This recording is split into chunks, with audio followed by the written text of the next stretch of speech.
ವಾತ್ಸಲ್ಯಪೂರ್ಣವಾದಂತಹ ಬಾಹುಗಳು, ಇದು ವಾತ್ಸಲ್ಯಪೂರ್ಣವಾದಂತಹ ಆಘ್ರಾಣಿಸುವಿಕೆ. ತಮ್ಮ ಲಕ್ಷ್ಮಣ ಬೇರೆಯಾಗುವುದಕ್ಕಿಲ್ಲ, ಆದರೆ ಈ ಭೂಮಿಯಲ್ಲಿ ನಾವಿಬ್ಬರು ಬೇರೆಯಾಗಲೇಬೇಕು. ಹೌದು, ಒಂದಲ್ಲ ಒಂದು ದಿನ ಸಕಲ ಜೀವಿಗಳಿಗೂ ಕೂಡ ಈ ಜೀವಿತದ ಕೊನೆ ಎಂಬುದಿದೆ ತಮ್ಮ. ಇಂದು ನೀನು, ನಾಳೆ ನಾನು. ಆದ್ದರಿಂದ ಇದು ನಿನ್ನನ್ನು ಬಿಟ್ಟುಕೊಡುವಲ್ಲಿ, ನಿನ್ನನ್ನು ಕಳುಹಿಸಿಕೊಡುವಲ್ಲಿ ಹೃದಯ ತುಂಬಿ ಹೃದಯ ಹಿಂಡಿ ನಿನ್ನನ್ನು ಬಿಡುತ್ತಲಿದ್ದೇನೆ ತಮ್ಮ. ಅಣ್ಣ, ನನ್ನ ಬಾಹುಬಂಧನಗಳಿಂದ ದೂರವಾಗಿ ಮತ್ತೆಂದೂ ಕೂಡ ಈ ರಾಮನನ್ನು ತಿರುಗಿ ನೋಡದೆ ಹೋಗು ತಮ್ಮ, ಹೋಗು. ಸರಿಯು ಸರಿಯು ಹೋಗುತ್ತೇನೆ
ಏನು ವೈಭವದಿಂದ ನನ್ನ ಆಳಿದಂತಹ ಸಿಂಹಾಸನವಾಗಿ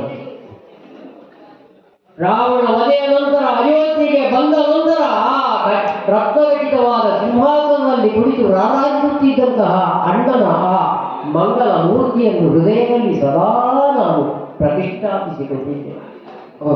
ದಕ್ಷಿಣೆ ಲಕ್ಷ್ಮಣೋ ಎತ್ತರ ವಾಮೇಶ ಜನಕಾತ್ಮಜ ಭರತೋ ವಾಯುನಶ್ಚ ತನು ಒಂದೇ ರಘುನಂದನಂ ಎಂಬುದಾಗಿ ನಿತ್ಯವೂ ನಮ್ಮ ಪ್ರಜೆಗಳು ಭಜಿಸುತ್ತಿದ್ದಂತಹ ಆ ಮಂಗಲ ಮುಹೂರ್ತದಲ್ಲಿ ಧನ್ಯರು ಪ್ರತಿ ದಿವಸವೂ ಧನ್ಯರಾಗುತ್ತಿದ್ದ ಬಗೆಯಂತದ್ದು ಅದನ್ನೊಮ್ಮೆ ಕೊನೆಯದಾಗಿ ನೋಡಿದೆ.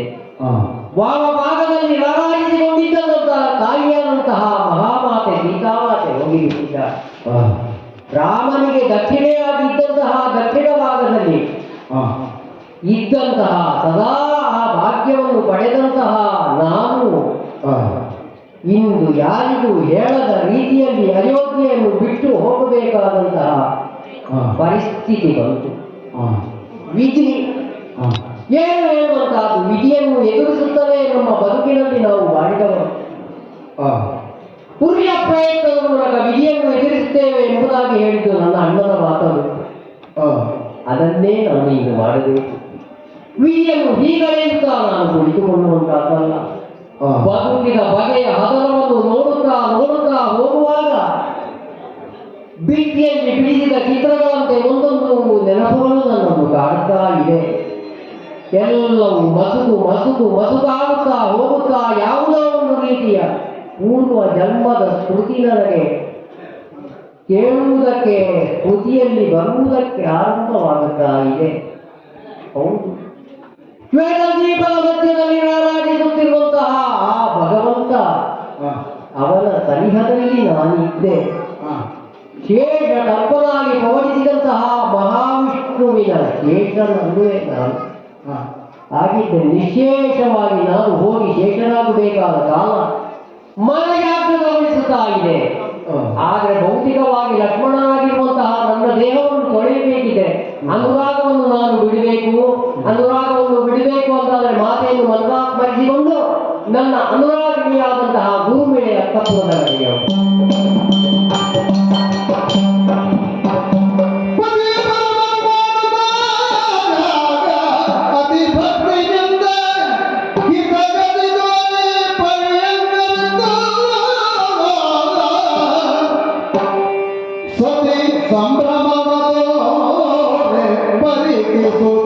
ಚಿತ್ತದರಿಗೆ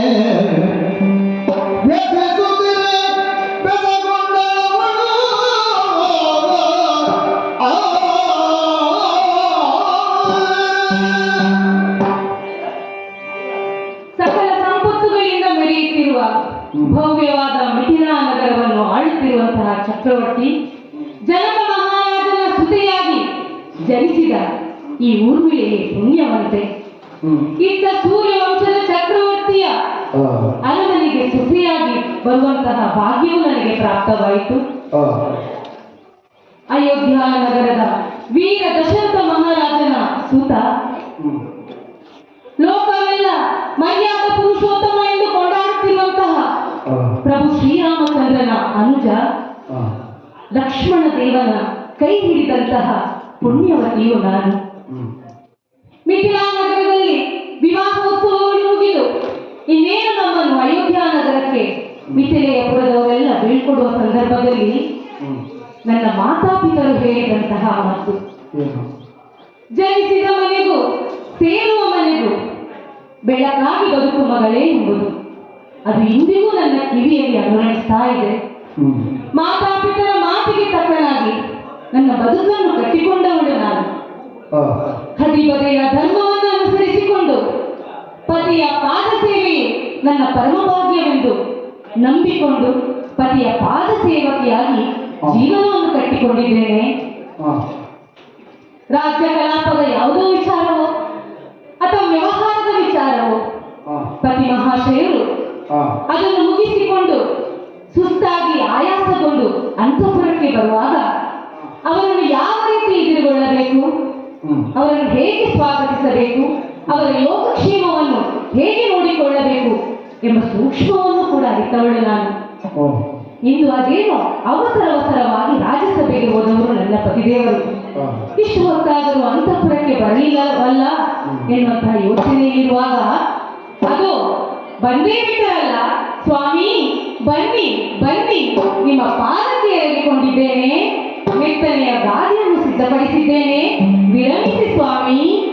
ಜೀವಿತೇಶ ಜೀವಿತೇಶ ನಿನ್ನ ಮನದ ಭಾವವೇನಿದು? ಯಾಕೆ ಪವನಾಂಗ ಮಾಡಿದ್ಯಾಕೆ? ಕಾರಣವೇ ಸ್ವಾಮಿ? ಮುಖವು ಮಾಡಿದ್ಯಾಕೆ? ದಯದಿ ಕೇಳುವುದು ನಿನ್ನ ಮನದ ಭಾವ ಏನದು?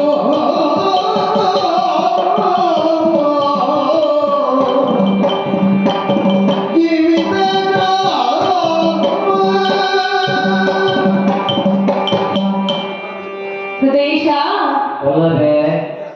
ಸೂರ್ಯೋದಯವಾದಾಗ ಆ ಸೂರ್ಯನ ಕಿರಣಗಳ ಸ್ಪರ್ಶಕ್ಕೆ ಕೊಳಗಲ್ಲಿರುವಂತಹ ಕಮಲಗಳು ಹೇಗೆ ಸಂತೋಷದಿಂದ ಅರಳುತ್ತವೋ ಹಾಗೆ ನಿಮ್ಮ ಆಗಮನಕ್ಕಾಗಿ ಕಾದಿದ್ದ ನನಗೆ ನಿಮ್ಮನ್ನು ಕಂಡ ಕೂಡಲೇ ನನ್ನ ಮುಖಾರವಿಂದ ಅರಳಿದಂತೂ ಸತ್ಯ. ಪ್ರಫುಲ್ಲ ನೇತ್ರವಾಗಿದ್ದೇನೆ ಸ್ವಾಮಿ, ನೀವು ಬಂದ ಕೂಡಲೇ ಮೊದಲಾಗಿ ನಿಮ್ಮ ಪಾದವನ್ನು ಕಂಡೆ, ಆ, ಪಾದಕ್ಕೆ ಎರಗಿಕೊಂಡೆ. ಆ, ನಂತರ ನಾನು ನೋಡಿದ್ದು ಆ, ನಿಮ್ಮ ಮುಖ. ಹೌದು. ನೀವು ರಾಜ್ಯಸಭೆಗೆ ಹೋದಾಗ ಆ, ಮುಖದಲ್ಲಿ ನಗುವನ್ನು ತುಂಬಿಕೊಂಡು ಹೋಗಿದ್ದೀರಿ. ಹೌದು. ಮತ್ತೆ ಬರುವಾಗ ಆ, ನಿಸ್ತೇಜವಾಗಿದೆ ಮುಖ, ಆ, ಕಾಂತಿಹೀನವಾಗಿದೆ. ಆ. ಯಾಕೆ ಸ್ವಾಮಿ, ಏನಾಯಿತು? ನನ್ನಲ್ಲಿ ಹೇಳುವಿರಾ? ರಮಣಿಯೆಂದು ಸಭೆಗೆ ಹೋದೆನು. ಅಮರ ಪುತ್ರನೊಬ್ಬ ಅಲ್ಲಿ ಬಂದಿರಲು.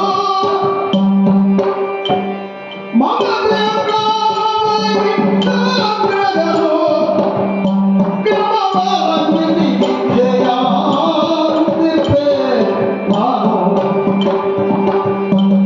ಅದರಿಂದ ನಗರವ ಈಗಲೇ ತೆಗೆಯಿರಿ. ಮುದರಿಂದ ಹೋಗುವೆ ಮಗದವರಾಗಿರುವೆ.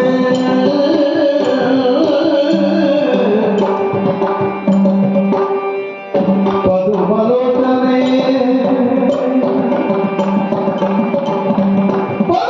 ಪದುಮಲೋಚನೆ ನೀನು ಮೊದಲಿನದೆ ಗತಿ ಸದನದಿಗೆ ನೀಯನ ಸೇರಿದುದು.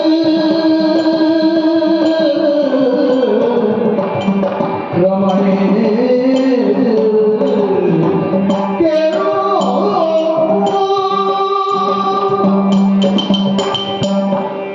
ರಮಣಿ, ಗಣೇಶ, ಇನವಂಶ ಕುಲಜಾತ ಸೂರ್ಯೋಪಾದಿಯಲ್ಲಿ ಬರುವಾಗ ಕಮನೀಯಾದ ನಿನ್ನ ಮುಖಕಮಲ ಅರುಳುತ್ತಿದ್ದು ಸಹಜ.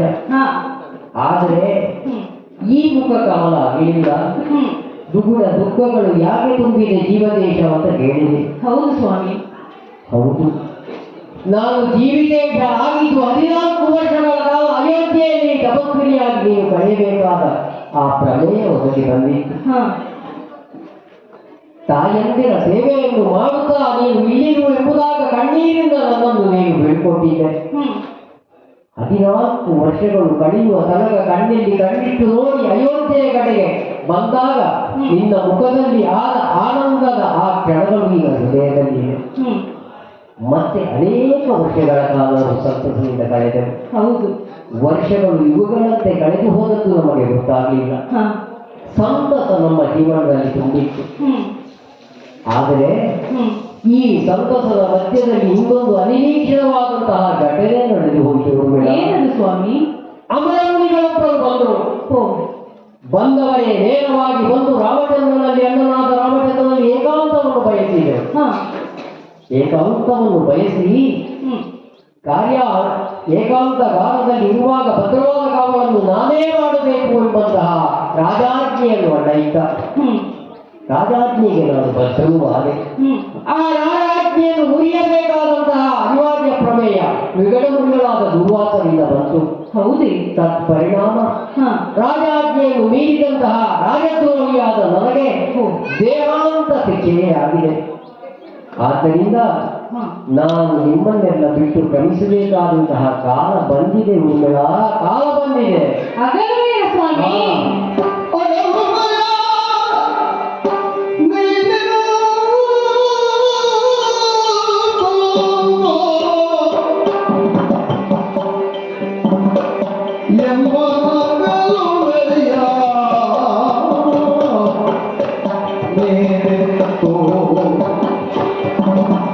ಈ ಜಗದುಳ್ಳ ಇರಲೆಂದು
ಬೇಕಾಗಿದೆ.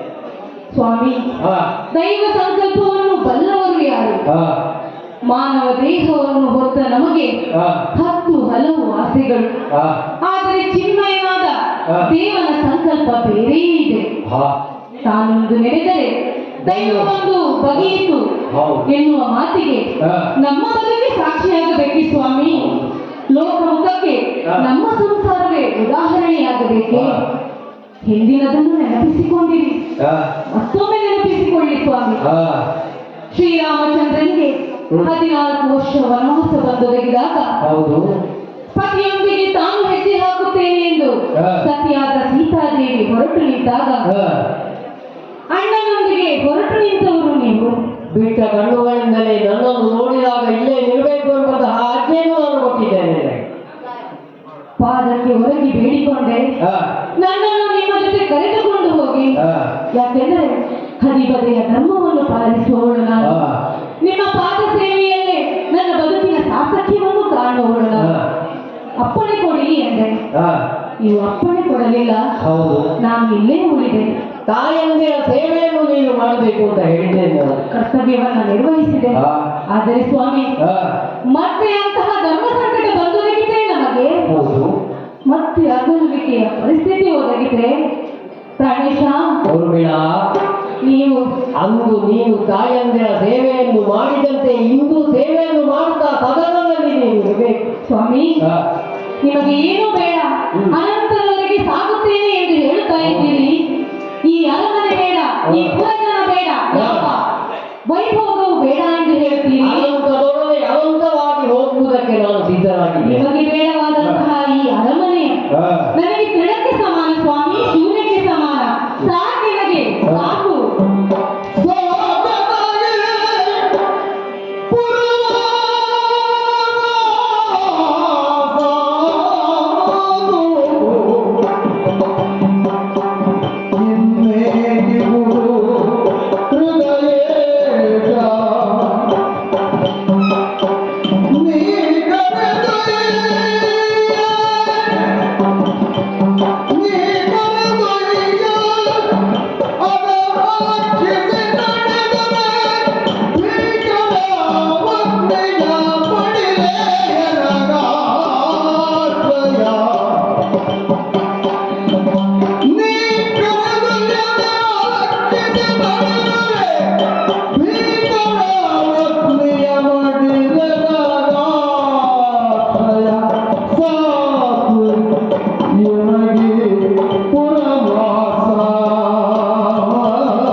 ಸ್ವಾಮಿ, ನೀವೇನೋ ಬಹಳ ಸುಲಭವಾಗಿ ಅಗಲುವೆ ಎಂದು ಹೇಳ್ತೀರಿ. ಆದರೆ ನನ್ನ ಕಥೆಯನ್ನು ಕೇಳಿರಾ? ಏನು? ಆ 14 ವರ್ಷ ನಾನು ಅನುಭವಿಸಿದಂತಹ ವ್ಯಥೆ ನಿಮಗೆ ಗೊತ್ತೇ? ಹೌದು. ಇದೀಗ ಮತ್ತೆ ಅದೇ ಧರ್ಮ ಸಂಕಟ. ಲೋಕದಲ್ಲಿ ಯಾರು ಅನುಭವಿಸದಂತಹ ದುಃಖವನ್ನು ಏಕಾಂತದಲ್ಲಿದ್ದು ಕಣ್ಣುನೀರು ಹಾಕುತ್ತಾ ಕಳೆದವಳು ನೀನು. ಮತ್ತೆ ನಾವು ಆ, ಸುದೀರ್ಘ ಜೀವನದಲ್ಲಿ ಸುಖ ಸಂಸಾರವನ್ನು ನಡೆಸುತ್ತಿರುವವರು. ಹೌದು. ದೇವ, ಆ, ಧರ್ಮ ಅರ್ಥ ಕಾಮಗಳಲ್ಲಿ ಹೌದು. ಸತಿಪತಿಯರು ಒಬ್ಬರನ್ನೊಬ್ಬರು ಅತಿಕ್ರಮಿಸಬಾರದು ಎಂಬುದು ವಿವಾಹ ಶಾಸ್ತ್ರ. ನಾತಿ ಚರಾಮಿ ಎಂದು ಹೇಳಿದವನು ನಾನು. ಇಬ್ಬರು ಕೂಡ ಆ, ಧರ್ಮ ಅರ್ಥ ಕಾಮದಲ್ಲಿ ಒಂದಾಗಿ ಜೀವಿಸಿ ಆ. ಅಳಿದವರು ನಾವು. ಹೌದು. ಈಗ ನೀವು ಆ, ಅನಂತರೆಡೆಗೆ ಅಂದರೆ ಮೋಕ್ಷದೆಡೆಗೆ ಸಾಗುತ್ತೀರಿ ಎಂದು ಹೇಳ್ತಾ ಇದ್ದೀರಿ. ಆ, ಆದ್ದರಿಂದ ಸ್ವಾಮಿ, ಆ, ಪುರುಷನಾದವನಿಗೆ ಆ, ತನ್ನ ಕರ್ಮದಲ್ಲೇ ಗತಿ ಪ್ರಾಪ್ತಿಸುತ್ತದೆ.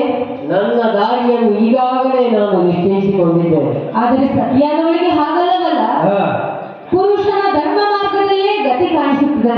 ಆ, ಆದ್ದರಿಂದ ಧರ್ಮ ಅರ್ಥ ಕಾಮಗಳಲ್ಲಿ ಒಟ್ಟಾಗಿ ಬಾಳಿದಂತಹ ನಾವು ಇನ್ನೊಂದರಲ್ಲಿ ಅಂದರೆ ಮೋಕ್ಷದಲ್ಲಿ ಯಾಕೆ ಜೊತೆಯಾಗಿರಬಾರದು, ಯಾಕೆ ಒಂಟಿಯಾಗಿ ಹೋಗುತ್ತೀರಿ? ಇದು ನನ್ನ ನಿವೇದನೆ. ಆದ್ದರಿಂದ ಸ್ವಾಮಿ, ಆ, ಅಂದು ನೀವು ಹೇಳಿದ ಮಾತಿಗೆ ಒಪ್ಪಿ ಈ ಸಾಕೇತ ಪುರದಲ್ಲಿ ನಿಂತಿದ್ದೇನೆ.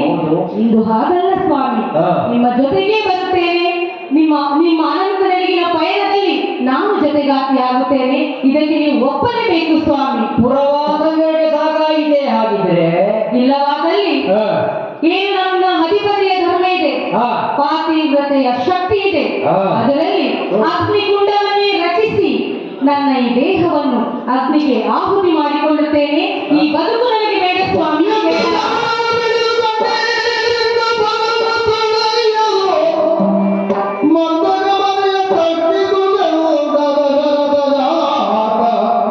ಸಹಕರಿಯು ನೀಯನಗೆ ಸೀತಾ ಭವೆಯು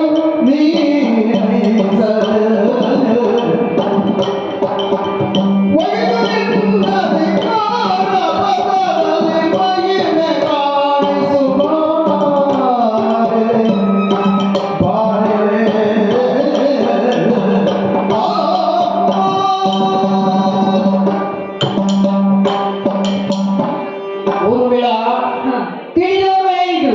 ಊರ್ಮಿಳ ಮನೋಪಿ ಶಶಿಲಕ್ಷ್ಮಣ.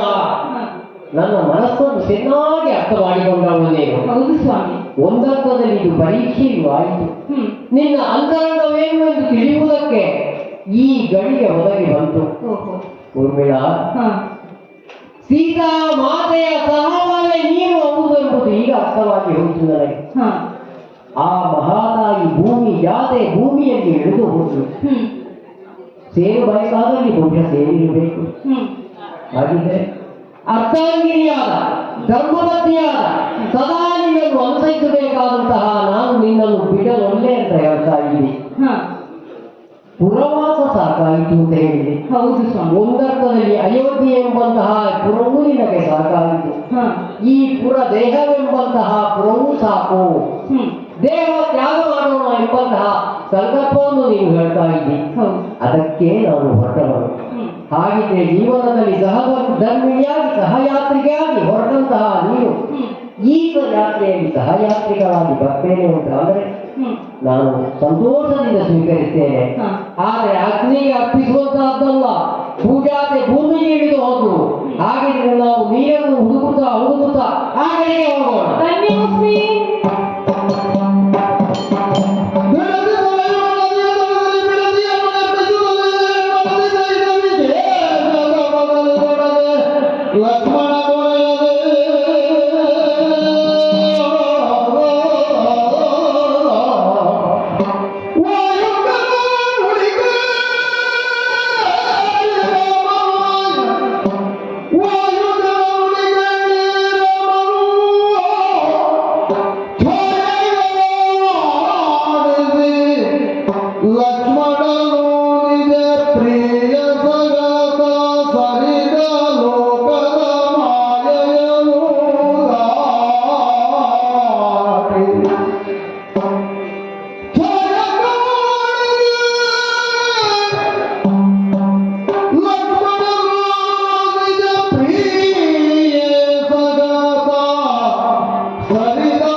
ತಾನು ತನ್ನ ಕಣ್ಣಾರೆ ನೋಡಿದಂತಹ ವಿಶೇಷ ವಾರ್ತೆಯನ್ನು ಬಂದು ಭಿನ್ನವಿಸಿಕೊಂಡರಲ್ಲ. ನನ್ನಿಂದ ಹೊರ ಕಳುಹಿಸಲ್ಪಟ್ಟಂತಹ ನನ್ನ ತಮ್ಮನಾದಂತಹ ಲಕ್ಷ್ಮಣ ನೇರವಾಗಿ ತಪಸ್ಸಿಗಾಗಿ ಹೋದನಂತೆ. ಅವನ ಮಡದಿಯಾದಂತಹ ಊರ್ಮಿಳೆ ಲಕ್ಷ್ಮಣನನ್ನೇ ಅನುಸರಿಸಿಕೊಂಡು ಹಿಂಬಾಲಿಸಿದಳಂತೆ. ಇನ್ನೇಕೆ ಅಯೋಧ್ಯೆಯ ರಾಮನಿಂದ ತ್ಯಜಿಸಲ್ಪಟ್ಟಂತಹ ರಾಮನ ತಮ್ಮನಾದಂತಹ ಲಕ್ಷ್ಮಣ ರಾಮಶೇಷ ಊರ್ಮಿಳೆ ತಪಸ್ಸಿಗೆ ಕುಳಿತಂತಹ ಆ ಸಂದರ್ಭದಲ್ಲಿ ಲಕ್ಷ್ಮಣ ಶೇಷನೇ ಆಗಿ ಹೋದ. ಬೃಹದಾಕಾರದ ಸರ್ಪದ ರೂಪವನ್ನಂತ ಲಕ್ಷ್ಮಣ ಕುಳಿತಂತಹ ಊರ್ಮಿಳೆಯ ದೇಹವನ್ನು ಸುತ್ತುವರೆದ. ಆಮೇಲೆ ಸತಿಯ ತಲೆಯನ್ನು ಆಘ್ರಾಣಿಸಿ ನದಿ ನೀರಿಗಿಳಿದಂತೆ ಊರ್ಮಿಳೆಯ ಅರ್ಥವಾಯಿತು. ತನ್ನ ಪತಿದೇವ ಇಹಲೋಕ ಯಾತ್ರೆಯನ್ನು ಮುಗಿಸಿದ ಎಂಬಂತಹ ವಿಚಾರಗಳಿದಂತಹ ಊರ್ಮಿಳೆ ತಾನು ನದಿ ನೀರಿಗೆ ಧುಮುಕಿ ಲಕ್ಷ್ಮಣವನ್ನೇ ಸೇರಿ ಹೋದಳು. ಒಂದೇ ಒಂದು ಬೆಳಿಗ್ಗೆಯಲ್ಲಿ ಅಗ್ನಿದತ್ತವಾದಂತಹ ಪಾಯಸ ನಮ್ಮಪ್ಪನಾದಂತಹ ದಶರಥ ಚಕ್ರವರ್ತಿ ಕೈಯಾಂತು ತೆಗೆದುಕೊಂಡವನು.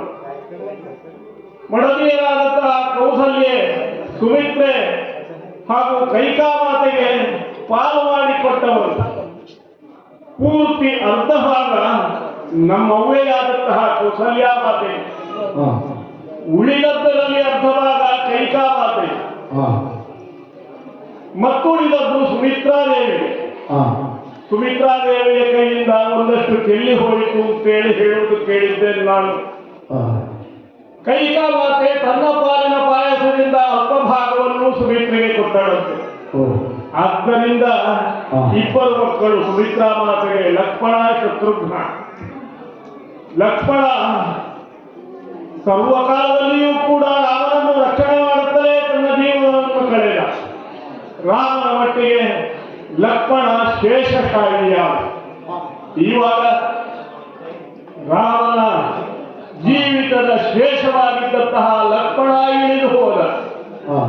ಈಗ ರಾಮನಿಗೆ ಶೇಷವಿಲ್ಲ, ರಾಮನಿಗೆ ತಮ್ಮನಿಲ್ಲ.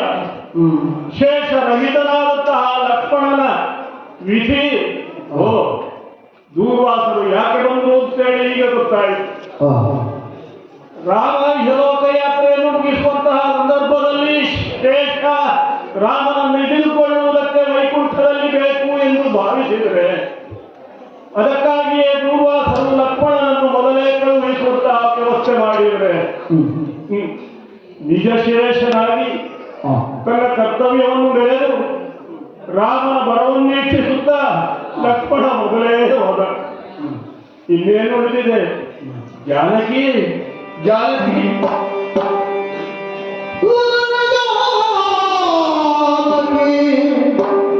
ಮೊದಲೇ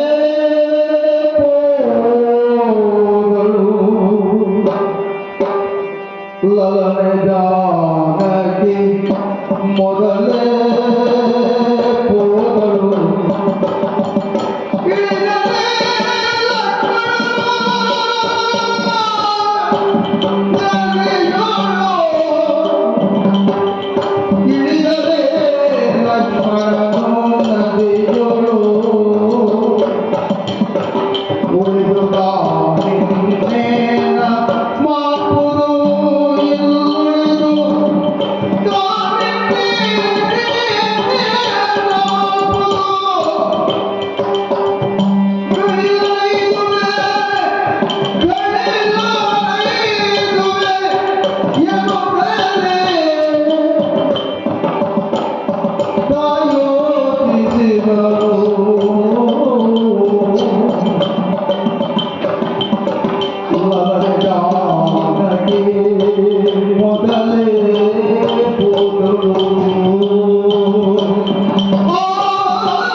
ಭೂಮಿಗೆಯಾದಂತಹ ಸೀತೆ ನನ್ನ ಕೈ ಹಿಡಿದಾಗ ಜನಕರಾಯನ ಮಗಳಾದಂತಹ ಜಾನಕಿ ನನ್ನನ್ನು ಮದುವೆಯಾಗಿ ಅಯೋಧ್ಯೆಯ ಹೊತ್ತಿಲನ್ನು ತುಳಿದವಳು. ಮೊದಲೇ ಹುಟ್ಟಿದ್ದಾಳೆ. ತುಂಬಿದಂತಹ ಸಭೆಯಲ್ಲಿ ಲವಕುಶರಿಂದ ರಾಮಾಯಣವನ್ನು ಹೇಳಿಸಿದಂತಹ ವಾಲ್ಮೀಕಿ ಮಹರ್ಷಿಗಳು ಆ ಇಬ್ಬರು ಮಕ್ಕಳನ್ನು ಬಿಗಿದಪ್ಪಿಕೊಂಡು ನನ್ನ ಮಕ್ಕಳನ್ನು ನಾನು ಸ್ವೀಕರಿಸಿದೆ. ಆಶ್ರಮದಲ್ಲಿ ಬೆಳೆದಂತಹ ವಾಲ್ಮೀಕಿ ಮಹರ್ಷಿಗಳ ಕರುಣಾ ಕಟಾಕ್ಷದಿಂದ ಬೆಳೆದಂತಹ ಮಕ್ಕಳನ್ನು ನಾನು ಅಯೋಧ್ಯೆ ರಾಜಕುಮಾರರನ್ನಾಗಿ ಸ್ವೀಕರಿಸಿದೆ. ಸೀತಾ ಜಾನಕಿ ಎಂದು ಕರೆದಾಗ ಭೂಮಿಯೇ ಬಾಯಿದ್ದರೆ ತನ್ನ ಮಗಳಾದಂತಹ ಸೀತೆಯನ್ನು ತನ್ನೊಳಗೆ ಸೇರಿಸಿಕೊಂಡಳಂತೆ. ಲಕ್ಷ್ಮಣನಿಲ್ಲದ ರಾಮ, ಜಾನಕಿ ಇಲ್ಲದ ರಾಮ. ನನ್ನನ್ನೇ ಜಾನಕಿ ಮೊದಲೇ ಹೋಗಿದ್ದಾಳೆ.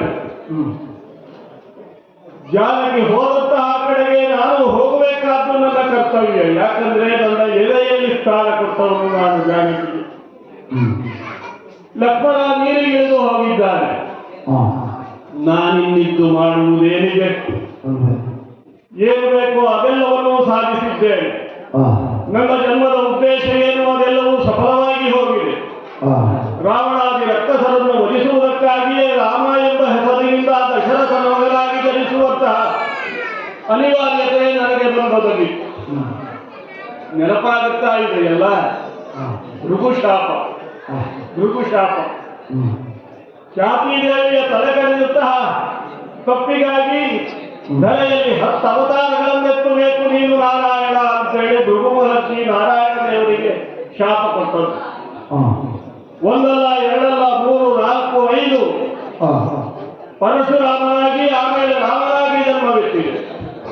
ರಾವಣಾದಿ ರಕ್ಕಸರನ್ನು ಕೊಂದೆ, ಧರೆಯ ಭಾರವನ್ನು ಹರಿಸಿದೆ.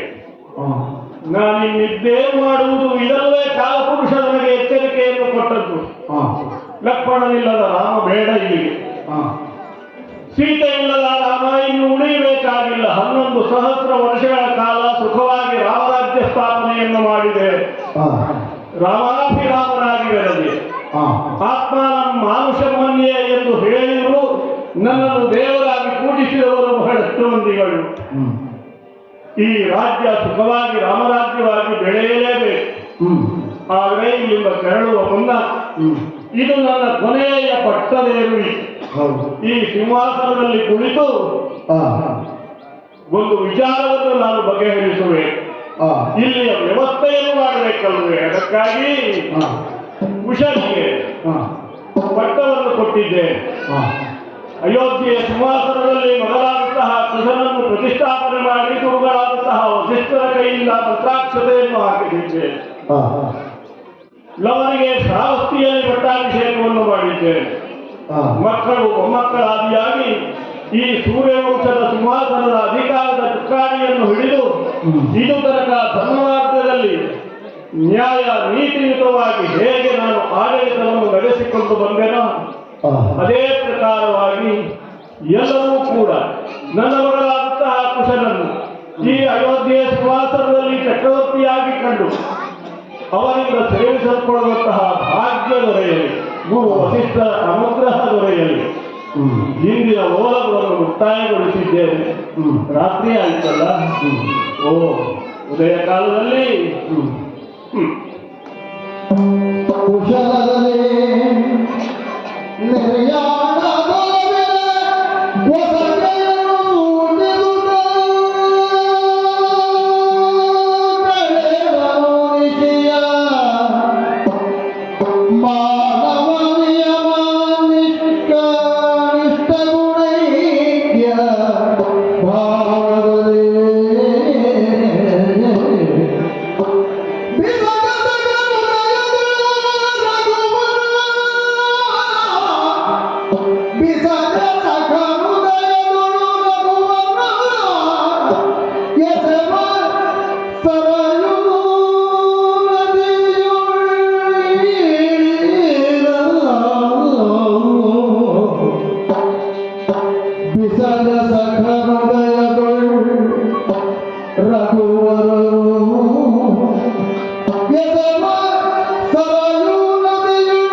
ನಮ್ಮ ವಂಶಸ್ಥರಾದಂತಹ ವಂಶಕ್ಕೆ ಕಾರಣನಾದಂತಹ ಭಗವಾನ್ ಭಾಸ್ಕರ ರಾಮನನ್ನು ನೋಡುವುದಕ್ಕಾಗಿ ತಲೆ ಎತ್ತಿ ಮೇಲೆ ಬಂದಿದ್ದಾನೆ. ನಿತ್ಯಾಧುನಿಕಗಳನ್ನು ತೀರಿಸಿಕೊಂಡು ಮಾತೆಯ ಪದಾರವಿಂದಕ್ಕೆ ಮಣಿದು ಗುರುಗಳ ಆಶೀರ್ವಾದವನ್ನು ಪಡೆದು ನೇರವಾಗಿ ಸರಯೂ ನದಿ ತೀರಕ್ಕೆ ಬಂದಿದ್ದೇನೆ. ಹೌದು, ಈ ಪ್ರಪಂಚವೆಲ್ಲವೂ ಮಿಥ್ಯ. ಅದಕ್ಕೆ ತಿಳಿದವರು ಏನು ಹೇಳಿದರು? ಈ ಮಿಥ್ಯ ಪ್ರಪಂಚವನ್ನು ತೊರೆದು ಸತ್ಯವಾದಂತಹ ಮೂಲಸ್ಥಾನ ಅದುವೇ ಮೋಕ್ಷ ಎಂಬ ಹಾಗೆ ಹೇಳಿದರು. ಸಾಮಾನ್ಯ ಯಾವುದೇ ಜೀವರಾಶಿಗಳಿಗೆ ಈ ಜನ್ಮವನ್ನು ಹರಿದು ಆಮೇಲೆ ಪುನರ್ಜನ್ಮವಿಲ್ಲದಂತೆ ಗತಿಯನ್ನು ಸೇರುವುದಕ್ಕೆ ಮೋಕ್ಷ ಅಂತ ಹೇಳಿ ಕರೆದು. ಅದ್ಯಾರು? ಒಟ್ಟೊಟ್ಟಿಗೆ ಬಂದವರು ಹನುಮಂತ, ಸುಗ್ರೀವ, ವಿಭೀಷಣಾದಿಗಳಲ್ವೇ? ಅವರೆಲ್ಲರನ್ನೂ ಸಂತೈಸಿದ್ದೇವೆ. ಹನುಮಂತ ಜಾಂಬವಂತರಿಗೆ ನೀವಿನ್ನೂ ಈ ಪ್ರಪಂಚದಲ್ಲಿ ಇರಬೇಕು ಎಂಬಂತಹ ಅಭಯವನ್ನು ನೀಡಿದ್ದೇನೆ. ವಿಭೀಷಣ ಮೈಂದವ್ಯುವಿದರು, ಅವರಿಗೆ ಸಾವಿಲ್ಲ, ಆದ್ದರಿಂದ ಅವರನ್ನು ಕಳುಹಿಸಿಕೊಟ್ಟಿದ್ದೇನೆ. ದುಃಖತಪ್ತರಾಗಿ ಅವರೆಲ್ಲರೂ ಕೂಡ ಮನಸ್ಸಿದ್ದು ಮನಸ್ಸಿಲ್ಲದೆ ನನ್ನನ್ನು ಬಿಟ್ಟು ದೂರ ನಿಂತಿದ್ದಾರೆ. ಓ, ಅಸತ್ಯದಿಂದ ಸತ್ಯದೆಡೆಗೆ, ಅಸತೋಮ ಸತ್ಯಮಯ. ಈ ಪ್ರಪಂಚವೆಲ್ಲವೂ ಕತ್ತಲುಮಯ, ತಮಸೋಮ ಜ್ಯೋತಿರ್ಗಮಯ. ಸತ್ಯವೆಂಬುದು ಆ ಜ್ಯೋತಿ, ಮೃತ್ಯೋಮ ಅಮೃತಂಗಮಯ. ಅಂದರೆ ಮರಣ ಎಂಬುದು ಸುಳ್ಳು ಅಂತೇಳಿ ತಿಳಿದವರು ಹೇಳುತ್ತಾರೆ. ಅಮೃತಾಂಗಮಯ, ಅಮೃತತ್ವ ಎಂಬುದೇ ಸತ್ಯ, ಅದೇ ಶಾಶ್ವತ. ಆದ್ದರಿಂದ ಇಹಲೋಕದ ವ್ಯಾಪಾರವನ್ನು ಮುಗಿಸಿ ಅವತರಣವಾಗಿ ಇಳಿದಂತಹ ರಾಮ ನಿರ್ಯಾಣ ಹೊಂದುವಂತಹ ಈ ಕಾಲ ಲೋಕಕ್ಕೆ ಸುಭಿಕ್ಷವಾಗಲಿ. ಇನ್ನು ಮುಂದೆ ಈ ಅಯೋಧ್ಯೆಯಲ್ಲಿ ಕುಶನ ರಾಜ್ಯಭಾರ ನಡೆಯುತ್ತದೆ. ಗುರುಗಳಾದಂತಹ ವಸಿಷ್ಠರ ಅನುಗ್ರಹವೂ ಇರುತ್ತದೆ. ಆದ್ದರಿಂದಲೇ ಅದೇನು ಒಂದು ಕಂಪನ ಶರೀರದಲ್ಲಿ ನನ್ನೊಳಗಿರುವಂತಹ ತೇಜಪುಂಜ ನನ್ನ ಶಿರದ ಮೇಲ್ಭಾಗದಿಂದ ಮೇಲ್ಲೋಕವಾಸಿಯಾಗಿ ತೆರಳುತ್ತಿದೆ ಎಂಬಂತೆ ಭಾಸವಾಗುತ್ತದೆ. ಅದರೊಂದಿಗೆ ನನ್ನ ಕಾಲುಗಳು ನದಿ ನೀರಿನಂತೆ ಇಳಿಯುತ್ತಲೇ ಇದೆ. ಪಂಚಭೂತಗಳಿಂದ ಆವೃತವಾದಂತಹ ಈ ಜಡದೇಹ ನೀರಲ್ಲಿ ನೀರಾಗಿ ಹೋಗಬೇಕು. ನನ್ನ ದೇಹದಿಂದ ಹೊರಟಂತಹ ಆತ್ಮ ಪರಮಾತ್ಮನನ್ನು ಸೇರುವುದಕ್ಕಾಗಿ ತೇಜಪುಂಜ ರಾಶಿಯಾಗಿ ಅದು ಮೇಲ್ಲೋಕಕ್ಕೆ ಮೇಲ್ಲೋಕಕ್ಕೆ. ಸರಿ ರಂಗನಾಥ, ರಂಗನಾಥ, ಜಗತ್ತಿಗೆ ಮಂಗಳವಾಗಲಿ, ಜಗತ್ತಿಗೆ ಮಂಗಳವಾಗಲಿ. ಓಂ ಶಾಂತಿ.